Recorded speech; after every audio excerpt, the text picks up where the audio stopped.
Welcome, chosen one, and listen carefully, because this message is not here to entertain you. It's here to wake you up. Don't let your bank account lie to you. Don't let numbers convince you that you're behind, forgotten, or failing. Heaven has already stamped you as a high-value target, and whether you feel ready or not, you are standing at the edge of a financial shift that will shock even you. Some of you are about to move from checking your balance with anxiety to receiving transfers that don't make sense on paper, and it's going to happen so fast it will feel almost illegal. But let me slow this down for a moment, because sudden wealth is not what most people think it is. It doesn't arrive with just commas and celebrations. It arrives with pressure, exposure, warfare, and responsibility. And if no one ever told you this before, hear it now. Sudden wealth is not first a blessing. It is first a test. A spiritual test disguised as a material reward. When money shows up suddenly, it doesn't just upgrade your lifestyle, it upgrades your level of accountability. When you are broke, your options are limited. You pray more, you think twice, you plan carefully. But when resources increase, options multiply, and with options come temptations you never had access to before. Power enters the room, and power is not neutral. Power is a mirror.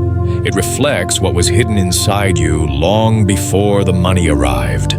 It brings old wounds to the surface, unmet, needs the desire to be seen, the hunger for validation, the urge to prove something to people who never believed in you. And this is where most people fall, not because money is evil, but because they were never trained to carry it. That's why you see so many people win big and lose everything later. Not because they didn't try hard enough, but because the weight of wealth exposed parts of them they never healed. Money didn't ruin them. Money revealed them. And chosen one, this is why your journey has felt delayed. This is why things didn't happen when you begged for them. This is why doors closed that you swore were meant for you. What if the delay was never denial? What if it was divine disguise? What if God was hiding you, training you and rewiring you, so that when the money finally arrived, it wouldn't own you? Because here's a truth most people don't like to hear. Wealth does not make life easier. It makes life louder. Louder choices. Louder consequences, louder attacks, louder expectations. When you have nothing, people ignore you. When you have something, everyone has an opinion, a request, a motive. And if your identity is still tied to what you lacked growing up, if your self-worth is still bruised from being overlooked, wealth will magnify that pain instead of healing it. Some people think God gives wealth to show off His favor, but that's not the full picture. God gives wealth to test stewardship, not to flex status. Wealth is not a trophy, it's a tool, and tools in untrained hands cause damage. That's why before sudden wealth arrives, God often allows seasons that feel unfair, seasons of scarcity, seasons where you're faithful but unseen, seasons where you're doing everything right and nothing seems to move. Not to punish you, but to burn out the greed, uproot the insecurity, and teach your soul how to function without applause. Because wealth in the hands of a broken person is like fire in the hands of someone who never learned respect. It doesn't purify. It destroys. And the reason this message is finding you now is because something has shifted. You may not see it yet, but you've been quietly upgraded on the inside. Your thinking has changed. Your patience has deepened.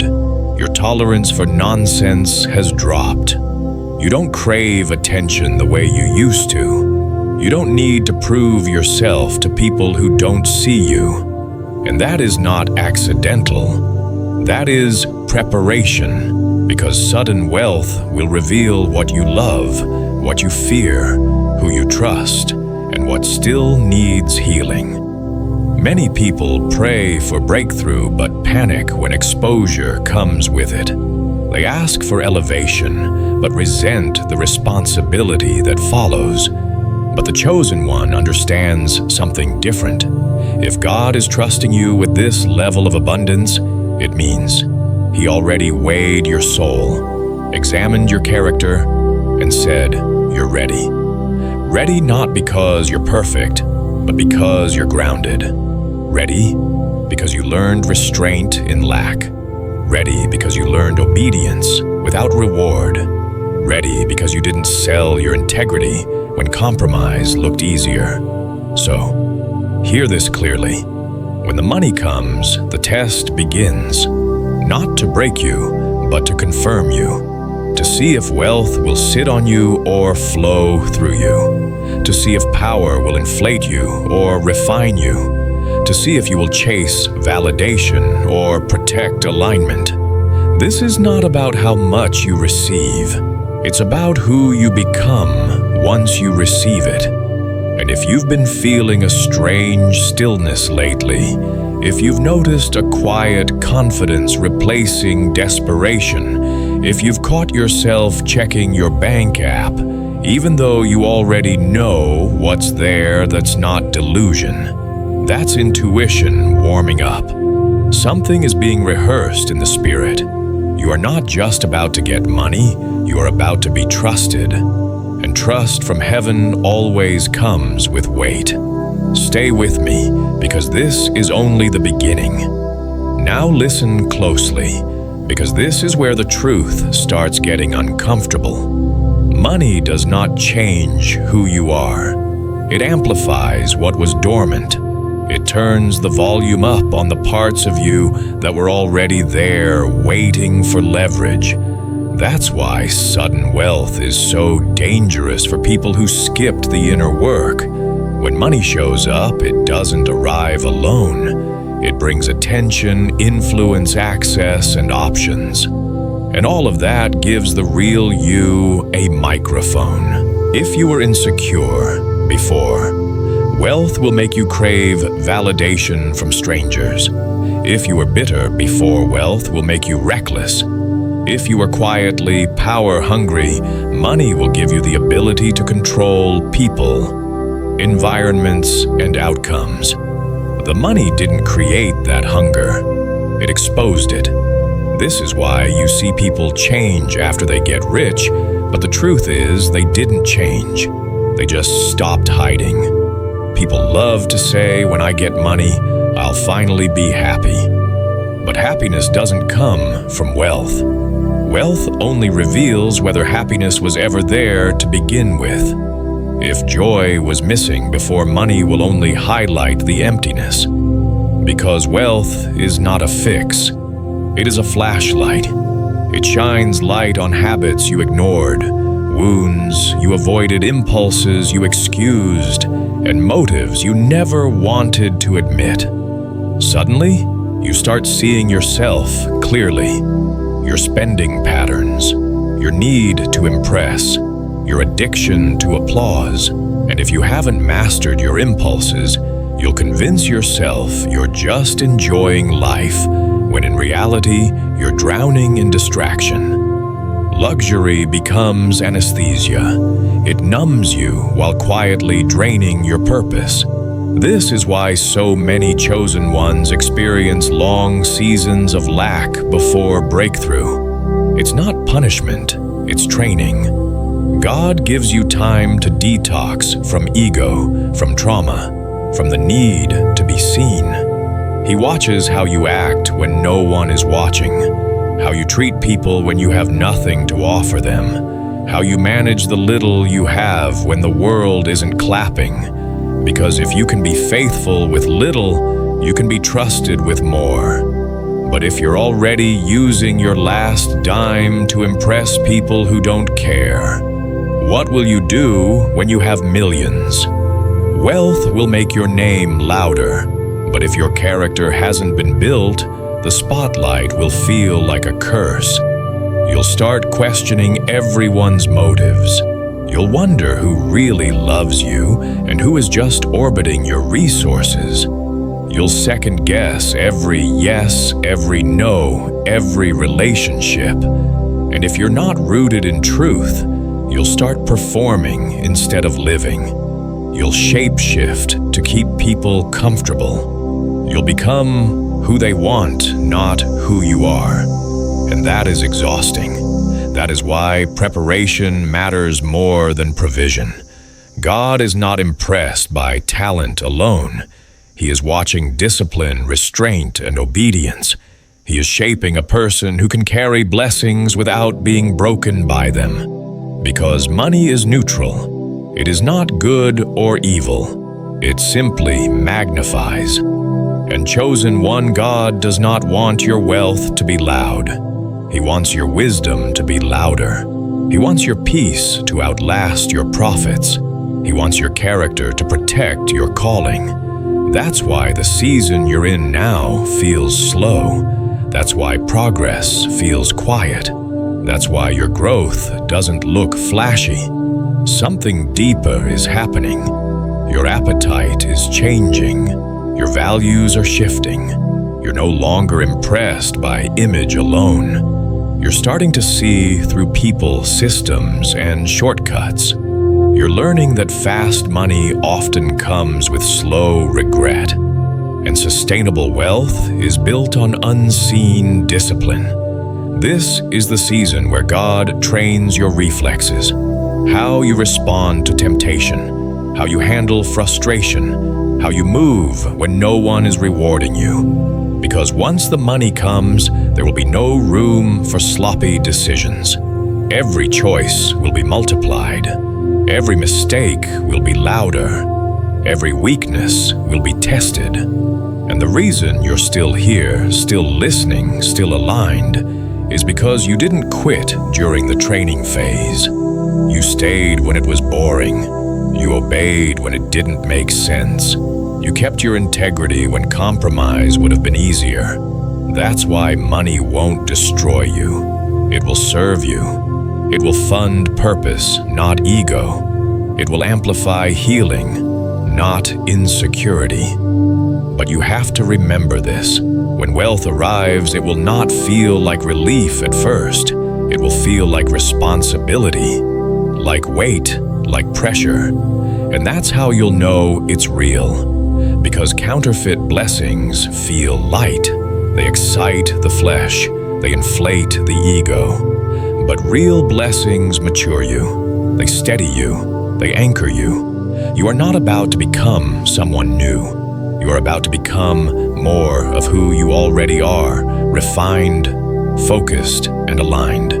So don't fear the amplification. Respect it. Don't chase the spotlight. Build the foundation. Because when the volume turns up on your life, what's inside, you will be heard. And the fact that you're being trained now means heaven already knows what it's about to amplify through you. Stay with me, because the next part will explain why the delay wasn't rejection, but protection, and why everything you lost before the breakthrough was necessary. Now this is where many people misunderstand God completely, so listen carefully. The delay you experienced was not rejection, and it was not punishment. It was protection. You were not forgotten. You were hidden. Hidden on purpose, hidden strategically, hidden until the timing was safe for what was coming next. Because wealth does not arrive quietly. It brings exposure. It brings attention. It brings people who suddenly remember your name, your number, your history. And if money had arrived earlier before your eyes were open and your spirit was strengthened, you would have handed access to people who were never meant to touch your future. You would have poured blessings into leaking cups.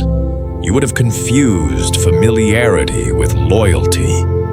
Just because someone had been around you for years does not mean they were qualified to go where you are going. And God knew that. So He slowed things down. He allowed seasons where nothing made sense. Seasons where prayers felt unanswered. Seasons where you were faithful but unseen. Not because He was being cruel, but because He was being careful. Wealth given too early is a setup for sabotage. When people are emotionally vulnerable, they make decisions out of guilt, obligation, and fear of being alone. And wealth in that state attracts the wrong hands. Opportunists, manipulators, people who know how to drain but never know how to pour back. That is why before abundance flows, separation happens. Friendships shift, circles shrink, conversations change. You start seeing who only loved you when you were struggling because your struggle made them feel superior. You start noticing who clapped for you publicly but doubted you privately. Betrayal didn't happen to destroy you. It happened to sharpen your discernment. God let people reveal themselves so you wouldn't have to guess later. Because once money enters the room, guessing becomes expensive. You thought you were losing people, but in reality, you were losing liabilities. You thought the silence was abandonment, but it was God creating distance between you and those who would have drained you dry. Wealth brings a level of exposure that emotionally unprepared people cannot survive. Friends turn into competitors. Supporters turn into manipulators. Family turns into entitlement. And if you haven't learned how to say no in lack, you will be eaten alive in abundance. That's why God forced you into solitude. Nights where no one checked on you. Moments where you had to stand alone. Decisions where you couldn't lean on anyone's approval. That wasn't loneliness. That was training. He was teaching you how to protect your peace before it became valuable. He was teaching you how to hear His voice without noise. Because if you cannot guard your mind when things are quiet, you won't survive when everything gets loud. Sometimes the delay was God saying, not while you're still surrounded, not while you still crave validation, not while you still feel responsible for fixing everyone, not while you still mistake access for love. He had to let time do the separating. He had to let disappointment teach you boundaries. He had to let isolation build your spine. Because chosen ones are not just given money, they are given influence, impact, generational leverage. And that kind of power cannot fall into reckless hands, even if the reckless person was you a few years ago. So, He slowed the process. He stripped away fake support. He removed people who would have celebrated your rise publicly, but resented it privately. He let you see who respected you without benefiting from you. And now, when you look around, the ones still standing are the ones who never needed your resources to honor your worth. That's how you know the delay worked, because now you are less emotional, less reactive, less desperate. You don't overshare the way you used to. You don't explain yourself the way you used to. You don't chase closure from people who were never honest with you. You've learned something powerful in the hidden season. Peace is expensive, and access must be earned. This is why when the wealth finally shows up, it won't destroy you. It will confirm you. You won't feel the urge to save everyone. You won't feel guilty for saying no. You won't feel pressured to prove anything. Because you already survived without it. You already learned how to stand without applause. And that's the point. The delay was divine, because it shielded you from premature exposure. It kept your spirit clean. It protected your calling from contamination. It allowed you to mature privately so you could lead publicly. And one day, soon, you will look back and realize that what you thought was a setback was actually a setup. You'll understand why certain doors stayed closed, why certain people disappeared, why certain prayers took longer than you expected. Because if everything had happened when you wanted it, you wouldn't have been ready to handle it. And God would rather offend your timing than destroy your future. Stay with me, because the next part will show you why not every open door is a blessing, and why discernment will matter more than money in the season you are entering.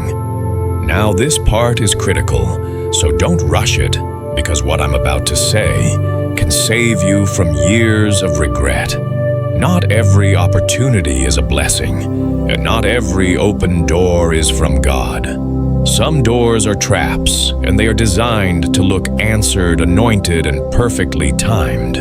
This is where many chosen ones fail. Not because they are greedy, but because they confuse access with alignment. When wealth begins to approach your life, opportunities will multiply overnight. Deals, partnerships, investors, collaborations, once-in-a-lifetime offers. People will suddenly see your value and want to attach themselves to your vision. But hear this clearly. Satan funds too, especially when he sees you are about to fund healing, restoration, truth, and freedom. If he cannot stop the blessing, he will try to contaminate it. He will send people who speak your language, mirror your passion, quote your values, and affirm your calling. On paper, everything will look clean. The numbers will make sense. The timelines will sound perfect. But spiritually, something will feel off. And this is where discernment becomes more valuable than money. Because some partnerships are not business deals, they are spiritual contracts. Some agreements don't just tie up your finances, they tie up your peace, your voice, your future. These are demonic contracts, disguised as divine opportunities. They promise speed, but cost you sovereignty. They offer growth, but demand control. They bring resources, but silence your message. And once you sign, it takes more than legal action to get free. It takes spiritual warfare. This is why chosen ones must never make decisions based on pressure. Pressure is not confirmation. Urgency is not alignment. God does not rush you into compromise. He does not bully you into blessings. If an opportunity requires you to ignore red flags, silence your convictions, or override your peace, it is not from Him, no matter how much money is attached to it. Some people will invest in you publicly while draining you privately. Some will fund your project while subtly rewriting your vision. Some will give you a platform but censor your purpose. And if you are not alert, you will wake up one day wealthy but bound, successful but silenced, visible but empty. Clean money matters. The source matters. The spirit behind the offer matters. Wealth that requires you to betray who you are will eventually destroy what you build.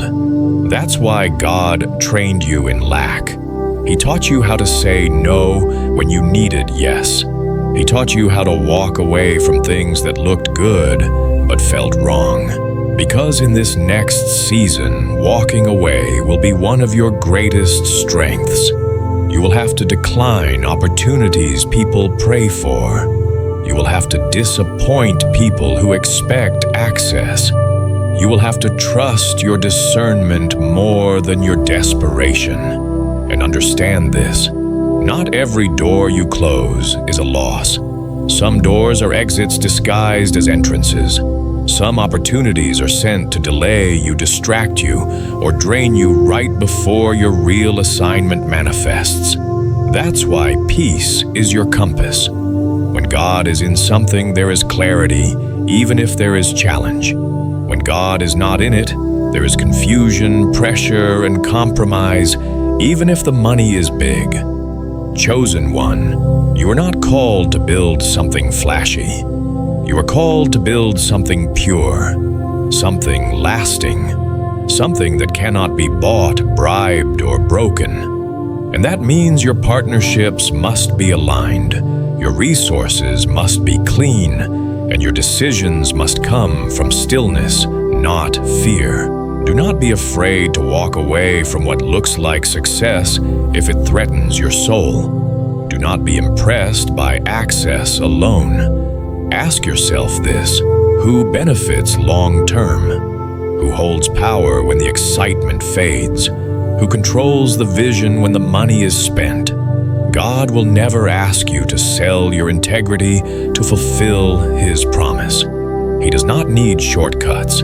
He does not need shady systems. He does not need you to compromise your calling to accomplish His will. The blessing He has for you will not require manipulation. It will not require silence. It will not require you to become someone you are not. And if you feel hesitation right now in this season, that's not fear. That's wisdom activating. That's discernment sharpening. That's the result of everything you survived in the delay. So move slowly. Pray before you sign. Sit with decisions longer than people expect. Let them rush if they want to. What is meant for you will not pass you by.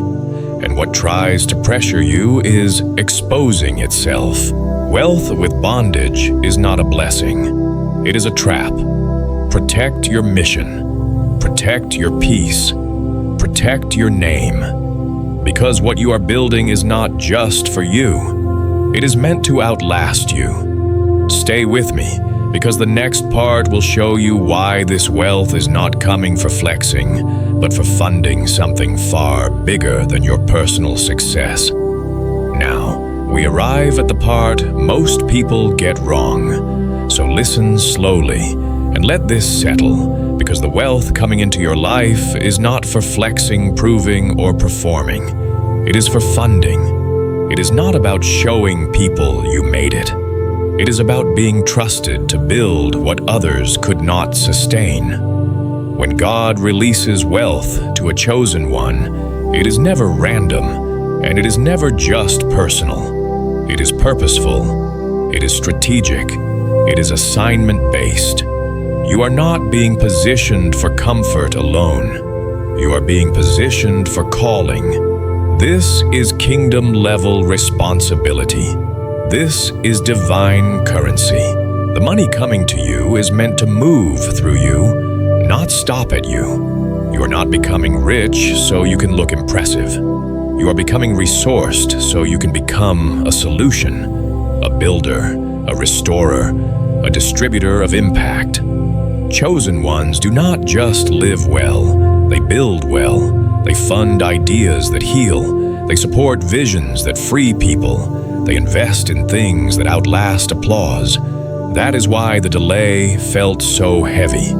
God was not just preparing you to receive, He was preparing you to handle. Because wealth given to someone without purpose gets wasted on validation. But wealth given to someone forged in discipline gets multiplied for generations. God is intentional. He gives wealth according to assignment. Where you are going next, faith alone will not be enough. You will need finances. Purpose requires power, and in this world, resources carry weight. That is why He stripped you of the need to be seen. He removed the craving for attention. He broke your addiction to applause. He did not want your vision polluted by performance. He wanted your heart clean, so when the blessing arrived, you would know exactly what to do with it. This is not the season to stunt. This is the season to build quietly and effectively, to fund ideas that change lives, to sponsor freedom, to support the overlooked, to answer prayers whispered by people who have nothing to give you in return. That is real impact. That is real legacy. And when the wealth lands in your hands, it will feel different. It will not just excite you, it will sober you, because you will realize this is bigger than you. You are being trusted to become a distribution center, a pipeline, a vessel through which provision flows into places that have been ignored, broken, and abandoned. Governments cannot reach everything. Systems fail people every day. But God raises individuals to step into the gaps, and you are one of them. This is not about competing with peers. It is about commission. You are being set up to outgive expectations, not outshine people, to change environments, not chase envy, to build movements, not moments. Your generosity will not just help people survive. It will spark transformation. It will rewrite bloodlines. It will fund freedom in ways statistics cannot measure. That is why the warfare has been intense. That is why the pressure has been real. You are not stepping into a small season. You are stepping into influence. And influence requires integrity. With this level of abundance comes responsibility. Stay sharp, stay clean, stay rooted in purpose. Do not get seduced by noise. Do not fall for fake support. Do not forget that this wealth was never just for you. You are not the end point. You are the pipeline, the builder, the cycle breaker, the answer someone else has been praying for. And when the money hits, not if, but when walk in it with authority, not arrogance. Use it to fund, not to flaunt, to free, not to flex, to redirect history, not to prove anything, because the world already has enough rich people. What it is missing is people who can be trusted with wealth. If this message spoke to your spirit, I want you to engage right now. Comment below and tell me which part of this message hit you the hardest, or simply comment "I am ready" if you know this season is shifting for you. Your comment is not random, it is a declaration. And while you're here, like this video, so it reaches other chosen ones who need this confirmation. Subscribe to the channel because this space is for the called, not the crowd. Turn on notifications so you don't miss the next word that could shift your entire season. And share this with someone who needs to hear it, because their breakthrough is not just coming, it is already in motion. You are not alone, you are aligned. And what is being trusted to you next will change more than your life. God bless you.